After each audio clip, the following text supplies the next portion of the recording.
Salut! Alors vous avez fait bon voyage? Bienvenue sur notre île secrète. Vous pouvez enlever vos bandeaux, voilà. Allez, suivez-moi. Qu'est-ce que ils sont de plus en plus nombreux les visiteurs. C'est chouette. Vous arrivez le bonjour. C'est la Saint-Valentin. Je vais préparer une fête surprise pour Miss Taniguchi, pendant que le commandant Desi vous fait la visite. Non, jeune homme, mademoiselle, pas par là. On n'a pas encore exploré cette forêt. Non, Bon, on va les laisser profiter de l'ambiance. Hein. Allons à la salle de projection préparer le programme romantique. Mes podcasts... Ah, bonjour. Tu me présentes pas ton ami... Ok, oh là là, dis donc, monsieur, mademoiselle. On va plutôt aller à la cuisine, hein. On va préparer un bon repas. Commandant? Non, je prépare un petit fresh tea pour la commandante du porte-avions. Vous savez, là, on a bien sympathisé, elle arrive en hélico, là. Alors, je prépare quelque chose. Allez, hop, Vous occupez pas des auditoristes de True Indie Music? Oh, je sais pas, ils se sont tous éparpillés dans le QG secret. Heureusement, tu es là, toi. Allez, viens. Il nous reste le studio d'enregistrement. On va faire un podcast pour Miss Taniguchi. Elle va pas tarder à rentrer de la pêche. Voilà, c'est par là. Le studio Willem Horn. Il faut dire que True Indie Music, c'est l'émission préférée de Miss Taniguchi. Alors quoi de mieux pour lui déclarer ma flamme? Je vais essayer de me débrouiller sans podcast tout, mais ça va être... Ah, voilà. C'est un premier morceau inédit et exclusif pour vous de Romain, qui vient de sortir sous le nom de projet Montveni, un nouvel EP. Vous pourrez retrouver toutes les coordonnées des artistes dans la description de l'épisode. Des artistes complètement autoproduits qui se débrouillent tout seuls comme des grands. Pour votre plus grand plaisir. Et ce morceau s'appelle Le ciel et la mer.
À présent, un compositeur drôlement sympa rencontré grâce à David Geiger et son label Plopcast, que j'imite humblement aujourd'hui pour cette émission résolument tournée vers la synthwave, cette musique électronique des années 80 qui revient en force depuis 5-6 ans. Je salue également mon autre boss, Chris Yukigami, qui officie avec son gang la Synth Squad. Je mettrai aussi les coordonnées des podcasts dont je parle dans la description. Alors, je reviens à l'artiste. Il s'agit de Supavé. Peut-être pour un 5, alors c'est peut-être Supa 5, je sais plus. J'ai pas osé lui redemander. Il va vous réenchanter d'une synth-pop groovy à souhait, mais tout en finesse. Son EP vient de sortir en janvier sur SoundCloud. Alors en route pour de Better Feelings.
vous propose de vous délecter du tout dernier titre d'Ici Thomas. Ici comme ici, là, maintenant. Et Thomas, comme Thomas. J'ai eu la chance de le découvrir par sa participation vocale et musicale sur le podcast Looking for Monique. Son tout dernier titre tout frais s'appelle Le Sable Bleu.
On va enchaîner maintenant sur un auteur particulièrement complexe, sans bride, libre sur les genres abordés. Parfois il attaque la dark synth, parfois le lo-fi, les deux en même temps aussi, faut dire, c'est pas un genre le lo-fi, c'est juste une petite patine qu'il ajoute des crachotements très vinyles anciens, ou alors des synthés un petit peu plus rudes, on va dire. Parfois il fait de l'ambiante, très aérienne, voire de la vaporwave. Bon, il sera pas très d'accord avec ça, mais bon. Il est toujours surprenant. C'est 1900...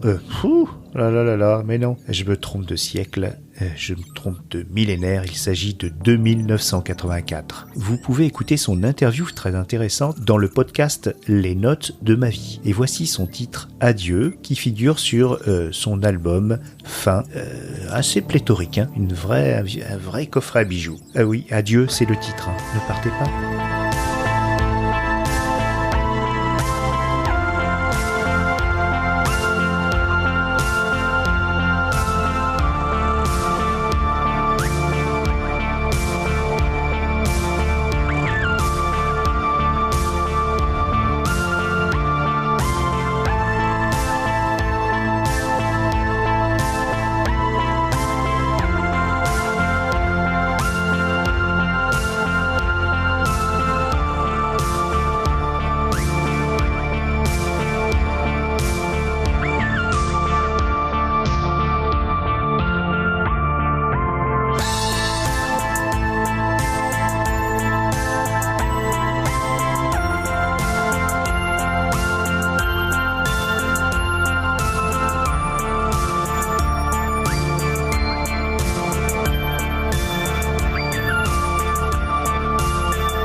Qui donc est en train de pleurer? Une larme. Une larme à moi.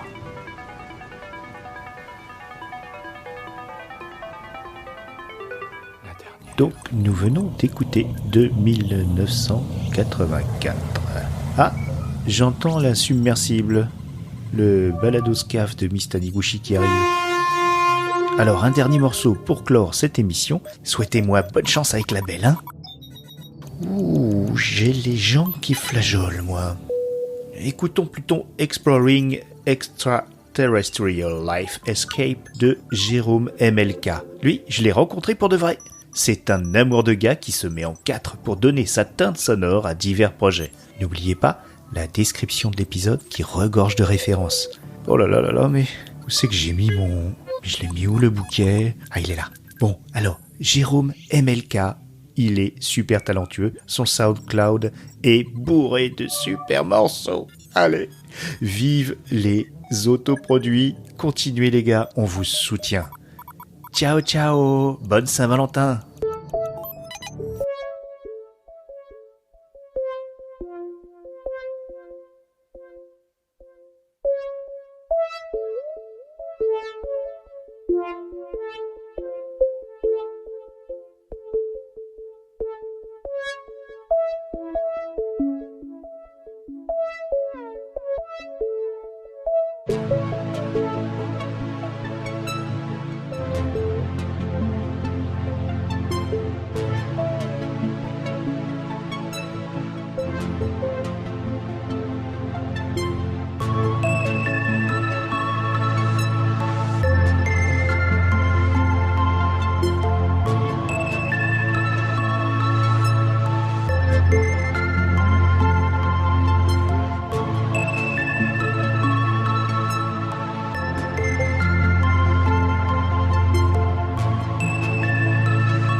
C'est pas comme les chansons qu'on voit à la radio ou qu'on entend à la télévision. Hein.